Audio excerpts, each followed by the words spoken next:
on this episode, we're going to finish off some of the remaining jobs needed to get this thing running and driving and actually take it for a test drive. So I'm trying to finish off a few jobs that I've started, one of which being power steering. So I've opted to go for electric power steering for various reasons that I won't go into now. And this pump is off a Volvo. I was going to put it in the trunk or boot, but there's not a huge amount of space actually in the boot, and it means I've got to run the lines all the way from front to back, and quite honestly that was a bit difficult. So for the moment at least, it's going to go in the engine bay where the battery tray was.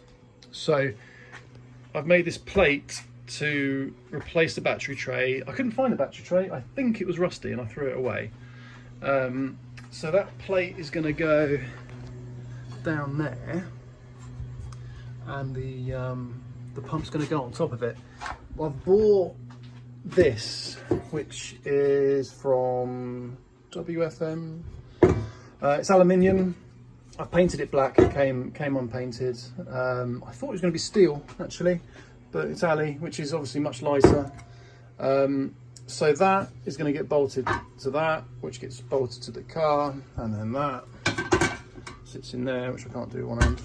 There we go. It's going to go like that, and that'll be good. So then I just need a short AN6 high pressure line and a short low pressure line, and that'll be all good. Right, that's how that's going to go. Doesn't stick out massively, I don't think. There'll be a bottle on this side as well for washers eventually, so I think that'll look right aesthetically. It's a bit of a pain that this is pointing that indirectly into the inner arch, but I'll get a 45-degree angle off here, and then we've got 35 centimeters to the high pressure line port on the steering box there. It does look pretty close, the top of here to the top of the wing, but I've closed the hood and it clears, so that's fine. We're not going to know if it rattles until we try it out in practice. But that's how that's staying for the minute. I need to find some hoses or order some hoses, and we've got the electrics to do as well. So there's a couple of plugs down there. You can buy a controller for these, which is pretty cool, because they're variable speed. I'm not going to do that in the first instance because I just want to get it drivable, movable.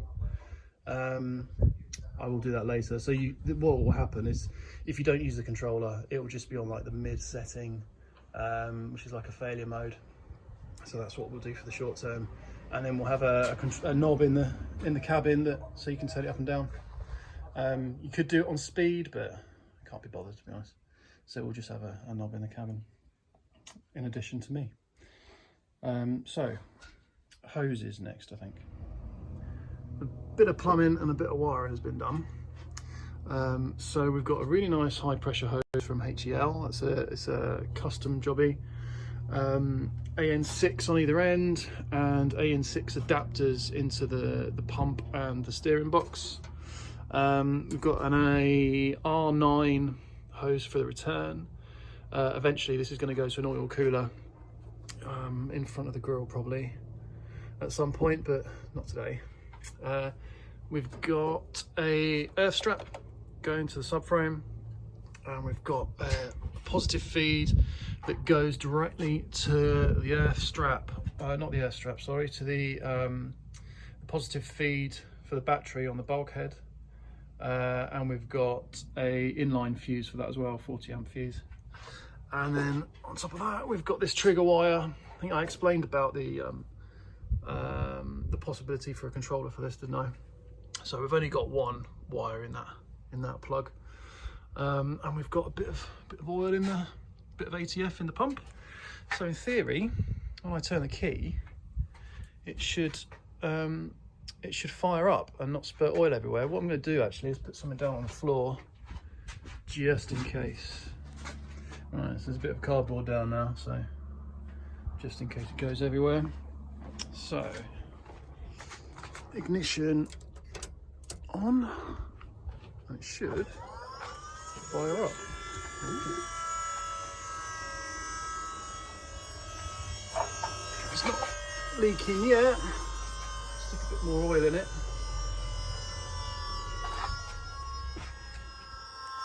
Well, I've made a mess putting oil in it, but no leaks so far. Let's see if the wheels turn. Oh, they do. Oh, kind of.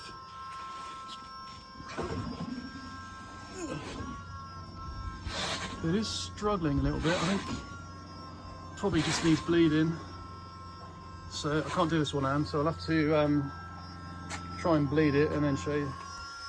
So I've run it lock to lock a couple of times and topped it up. I don't think it's leaking. Doesn't seem to be leaking, so that's good news.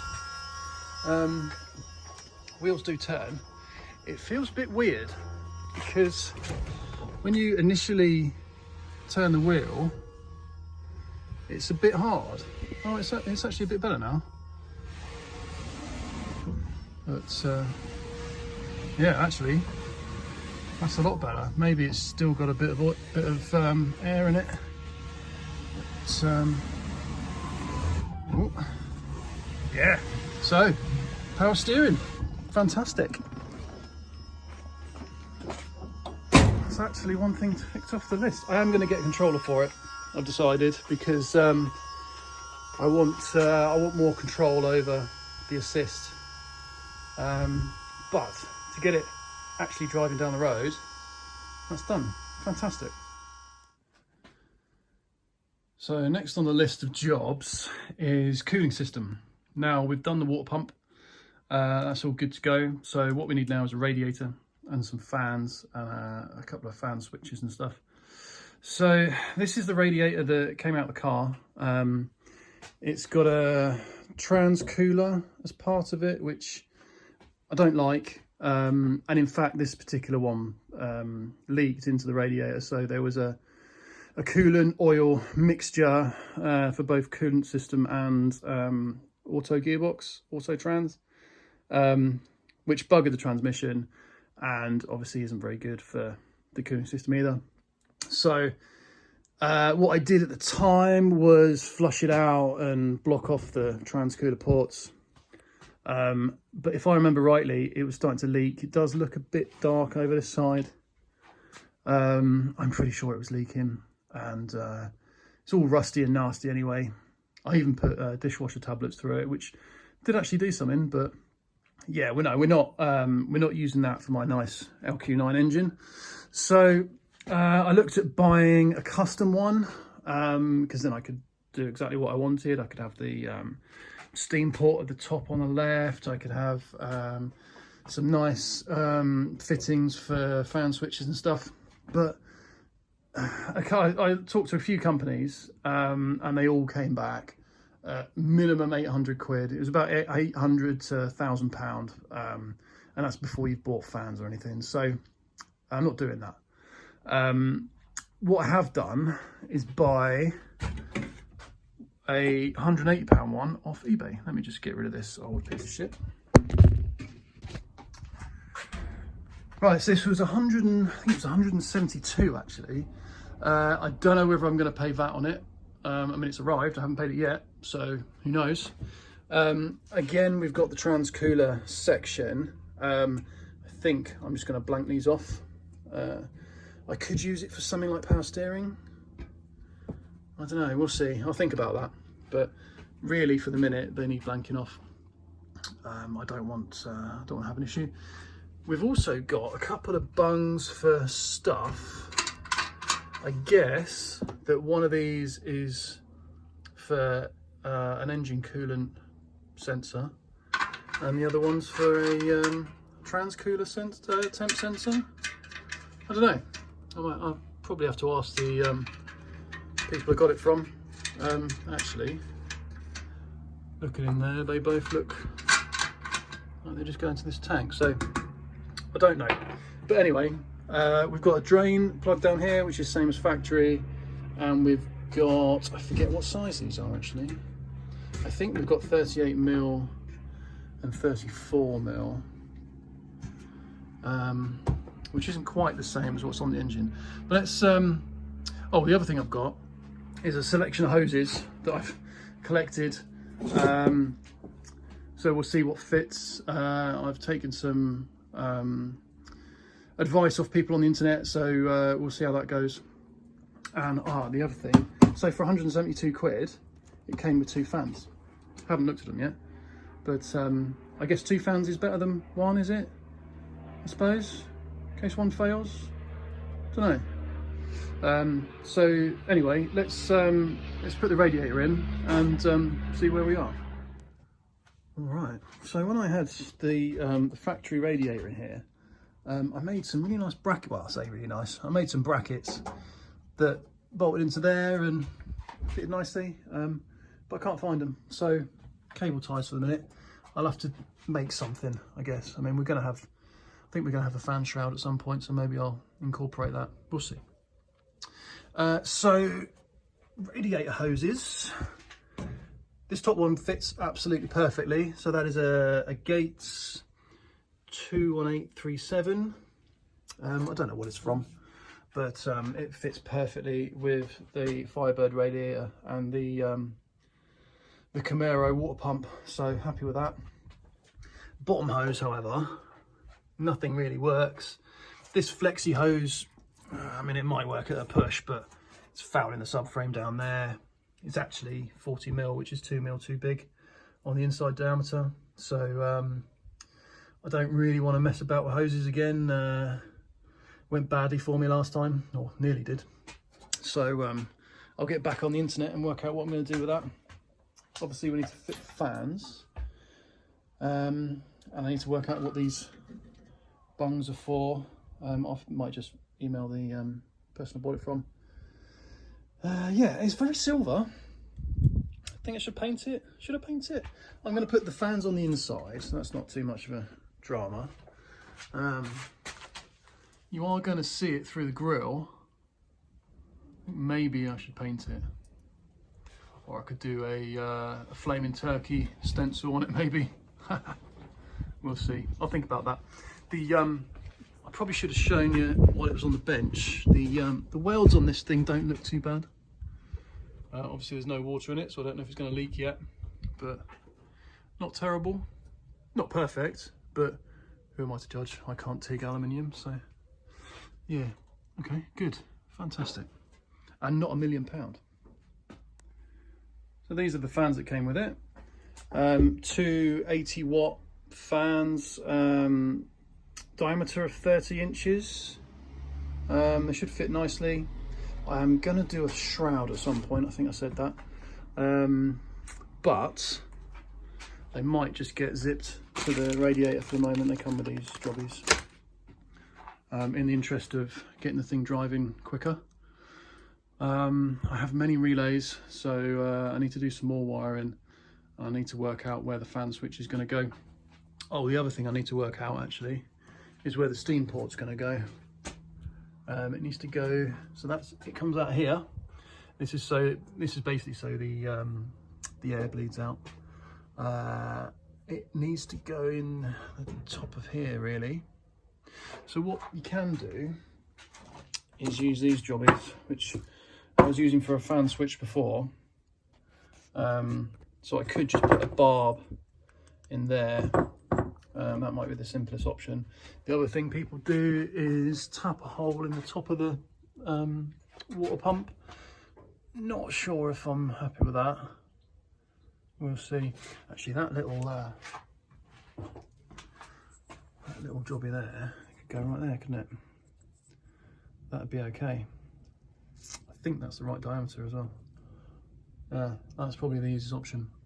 Okay, well, for the minute, let's get the bottom hose sorted out and the fan and the wiring done, and then we can worry about those two things. So on further investigation, inside the radiator cap, you can actually see the transcooler section of the radiator, which, I mean, doesn't look like there's a great deal to it, to be honest. I'm not sure how much cooling that's going to do. a bit, I suppose, because of the coolant around it. But I can see in there that the two bungs just go straight into the coolant part of the radiator. So yeah, okay. So I just need to find out what thread these are then, and try and get a radiator switch to fit. And I need to know what thread these are as well, so I can bung them properly. I do not want that leaking.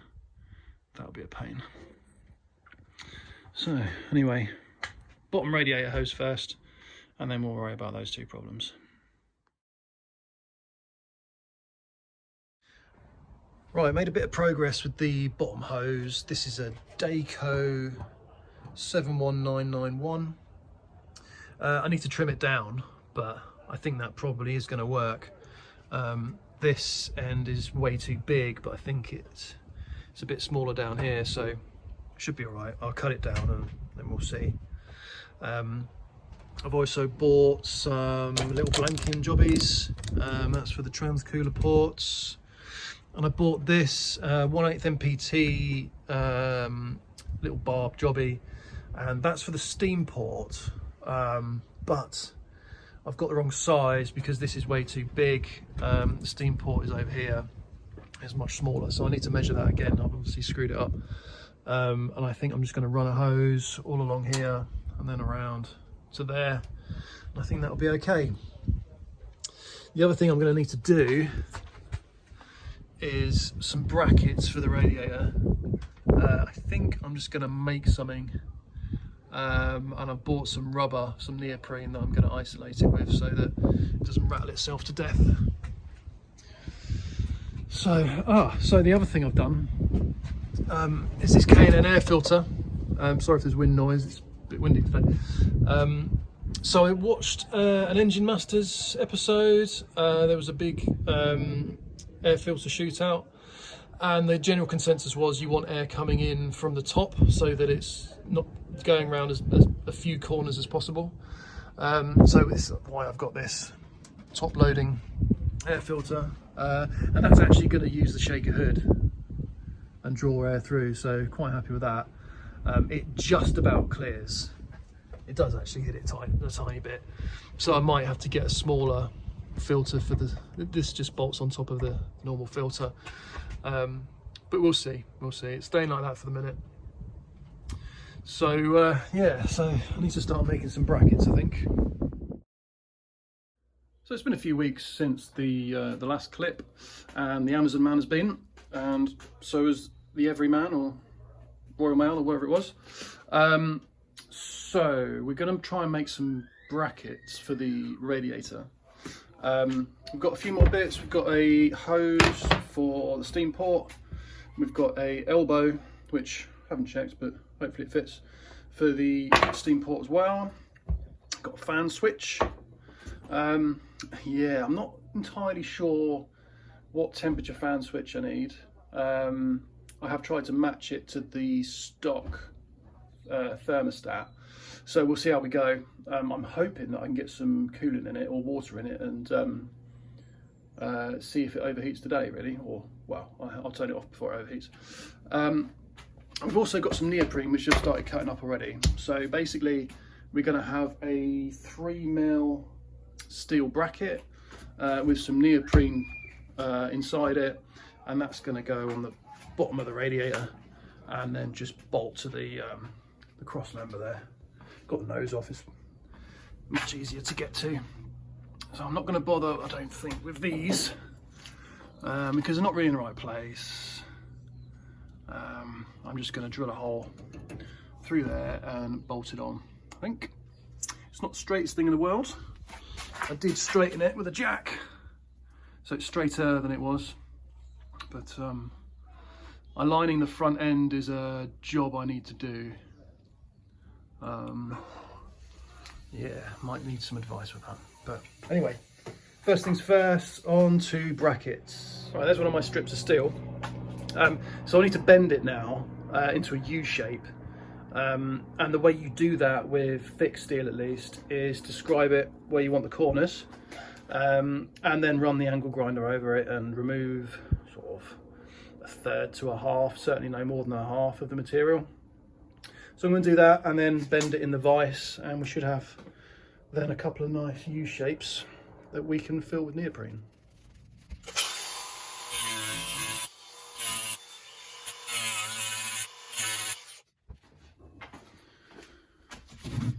So what we're going to do, so it's in the vise at the point where I've cut it, and we're just going to beat it now. Nice and easy, and you get a nice straight bend. There you go. Done. Right, so there's a test fit. Obviously the neoprene's going to get cut nicely, but that fits like a glove. So let's do a little test fit in the car and see where it's going to go. I need to drill a hole in the middle here so that I can bolt it to the cross member. And then we're pretty much done. I need to do something about holding it on the top, but that's a different problem. So test fit. Okay, so that's how that's going to sit. I guess I need to mark where they are. They do overhang a tiny bit, but it's not a problem. Obviously I'm going to trim up the neoprene and glue it on. I need to find a way of blocking these gaps.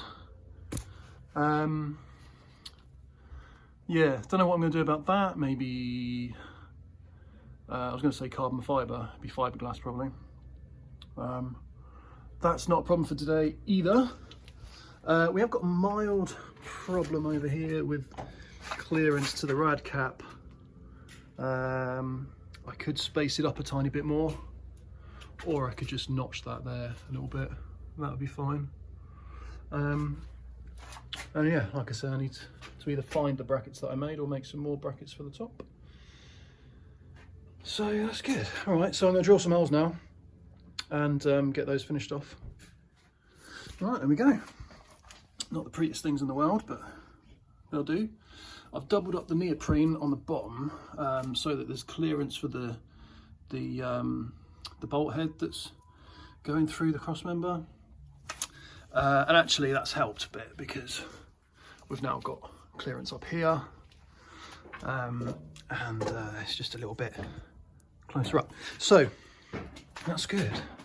So I need a way of securing the top of it now. I think for the minute, I'm quite keen to get some water in it. So I'm just going to cable tie it again for the moment. And then I was thinking about making a aluminium panel to go across the top. We'll see. Cable tie for the moment. And yeah, let's try and get the cooling system finished. All right, this hose is done. So there are more cable ties than I'd like, to be honest. But we've got a steam pipe and I've cable tied it to the top radiator hose. That'll be okay for the moment. I don't want that as a long-term solution. I think it'll rub. Yeah, I just don't want to do that really. If anyone has a suggestion for what I can do there, I'd appreciate it. I can use P-clips up the top here, that's fine. But yeah, otherwise I'm not sure. So I've changed the elbow to the one that's the right size. I haven't used PTFE tape. I was hoping that the MPT threads hold up, but we'll see. We've got the fan switch in, and that looks like a 95 degree, is it 95? Yeah, 95 Celsius, 210 Fahrenheit fan switch. Which is what you would probably have had in the Escalade this engine came out of. So it's going to run pretty hot. We'll just have to see, won't we? I mean, I'm not going to know until I try it. What else have we got? I've just shoved the hose on the overflow, just because it's better to dump it on the floor if it's going to, rather than all over the engine bay. My nice new painted engine bay. So that's probably about it. I can put some coolant in now. I've got some distilled water I'm going to use first rather than coolant, just in case there's any leaks. I don't particularly want to get coolant everywhere. So we'll do that first and then we'll fire it up and see where it leaks from. Right, time for some deionized water, not distilled. Same shit really. All that matters is it doesn't have stuff in it. So we're quite close to the top, but there's still air in it. You can probably hear it. This is going to take a little while. I might give up in a minute and just fire it up.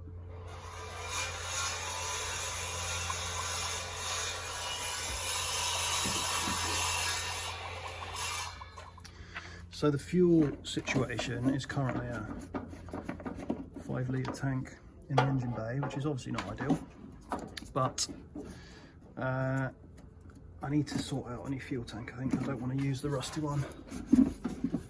So this is what we've got for the minute. There's not actually a lot in there, so we might run out, but let's stick the battery on and fire up.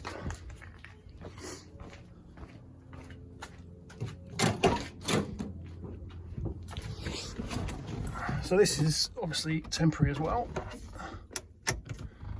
and the other thing to do is put a chop behind it. Oh, there is one, because there's another issue that we'll get to shortly. The parking brake doesn't work, so this is going to be loud, and we're going to see what happens to the temperature.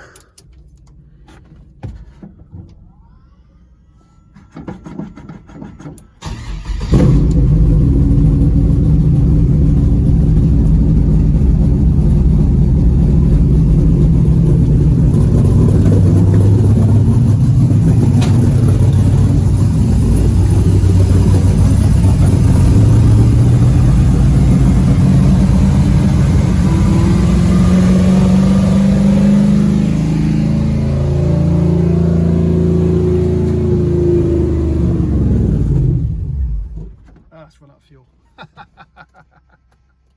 Right, I went and got more fuel, but I have found a couple of leaks. So we have one on the fan switch, and we have both of these AN jobbies leaking, which is quite annoying.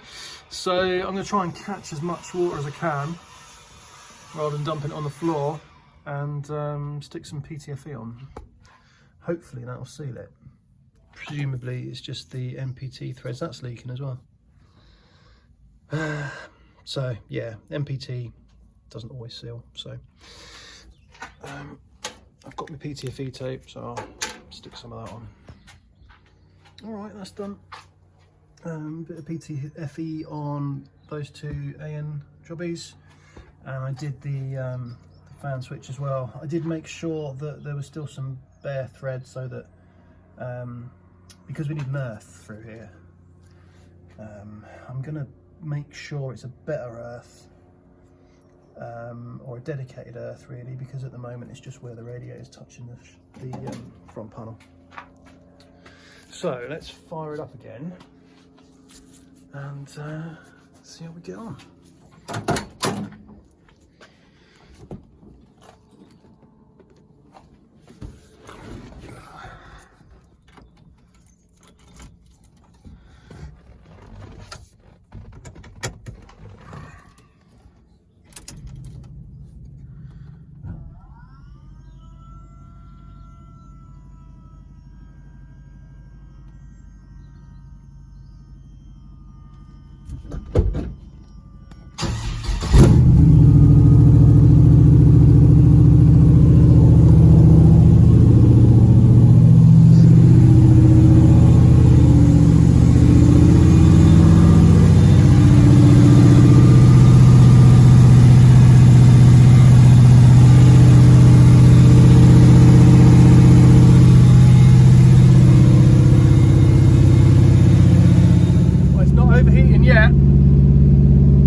About 200, and then it's come back down again, so I guess the thermostat's opening, fans haven't kicked in yet,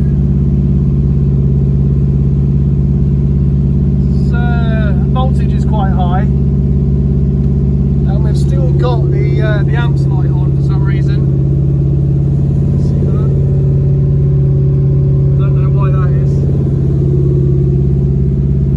It's idling really high, so I'm going to to take the air filter off and see if I can lower it. It's probably the choke. Right, yeah, the choke was stuck open. We have a bit of a problem down there. That brake hose is boiling hot, so that's not going to work. Let's do something about that. I think we've got a fuel leak from this, which is not ideal. We've got a bit of bubbling coolant coming from the steam port jobby.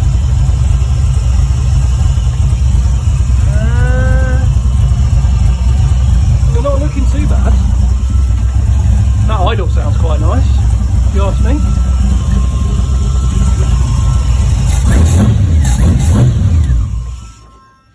Until it stalls. Right, okay.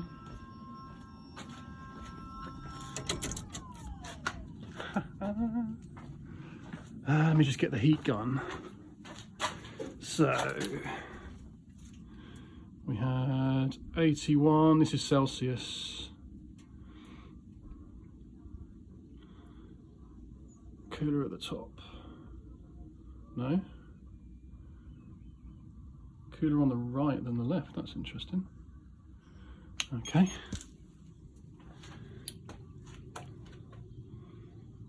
Heads aren't massively hot. So that's good news. Water pump got up to 70. Thermostat, still pretty cold, that wasn't fully open then. Alright, we're getting somewhere. Yeah, so what's next then? I need to tighten up that bolt on the steam port. Hopefully it's, well, it might be an O-ring, I guess. There's an O-ring under there. So that might be something to order. Not very happy about these fuel filters leaking. It's not ideal.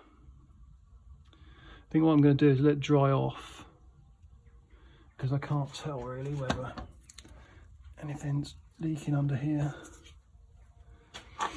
So I'll let it dry off,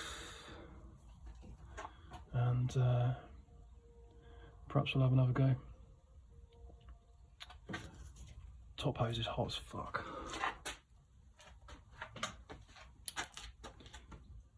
$81, or is that the steam hose? Steam port's 81, top hose 65, bottom hose 70-ish, 60-ish. Right, okay. Yeah, I knew that brake pipe wasn't going to work. That is a bit of a pain. I'm going to have to run it a completely different way. Probably can't drive it like that either, because I'll get spongy brakes. Alright, a new day. So currently everything is dry. Taking the air filter off again. I'm not sure what's going on with the choke. It's fully open at the minute. I would expect it to be a bit closed at least. So I might have to read up on auto chokes on brawlers. We're completely dry under here, under the fan switch, and also under the elbow for the steam port. I've cleaned around here a little bit, so we'll see if it's actually leaking or whether it was just residue from something else. I've also taken out one of the fuel filters I had in, and I've ordered a better one. Those, I don't think those are very good, or possibly they're the wrong size or something, but new one ordered. Now this brake pipe, I've moved it as best I can. I think it still needs to get moved properly or rerouted. Sorry about the saw noise. Another thing I noticed actually yesterday was that the brake lights were stuck on, so hopefully the heat hasn't upset that switch. We'll find out in a minute. So what I'm going to do now is fire it up. I might put some cardboard underneath so I can see any drips nice and easy, and we'll get it warm and see maybe if we can get the fans to kick in. That would be nice to know. So let's do that. that's a couple of minutes. It's warming up very slowly. Did expect it to be a bit quicker than that. Ambient is probably around 12 degrees, maybe a bit colder.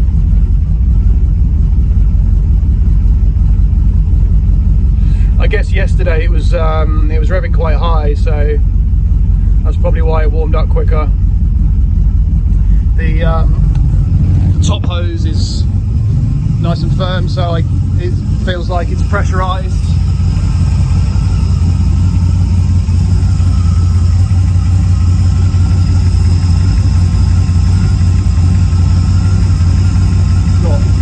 It's not warm yet. Needs to wait longer. That's been quite a while now, and still it's not actually getting very warm at all. So let's just have a look at the gauge. Yeah, it's not getting hot. Okay, I wonder if that's normal. Might have to go for a drive. I guess yesterday it was getting a bit warmer because there was less coolant in it, more air. Alright, well, guess I'll have to drive it then. That's how terrible. Let's give the neighbours a rest for a minute.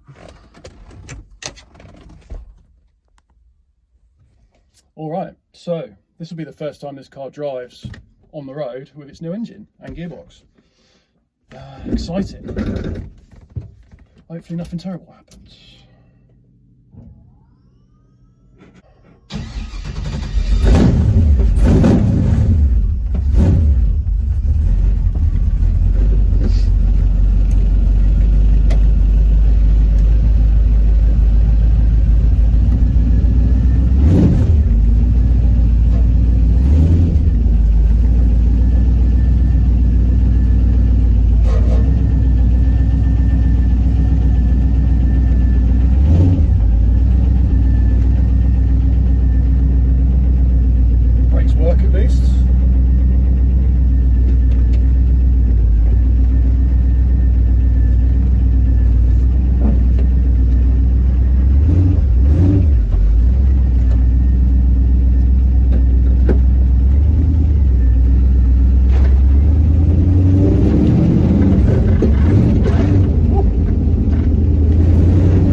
run.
There might be, I don't know when that dripper happened, but I think there's possibly a leak from the bottom hose there. I'm not going to mess with it while it's hot because I had a scare once before with hoses exploding. So I think, I'm not sure if that's leaking or not. I might have to redo that. Let's see where we are temperature wise. Radiator 61. Not hot. Not hot in the slightest.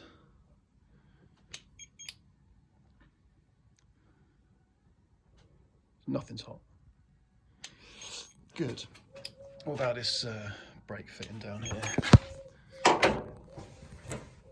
That's not hot. It's warm. Okay. I need to think about what I'm going to do with that. These seem fine now.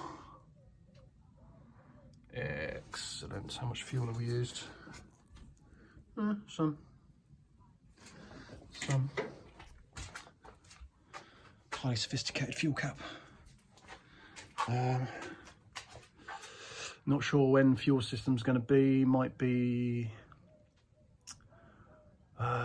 after exhaust, or it might be before exhaust. I haven't decided yet.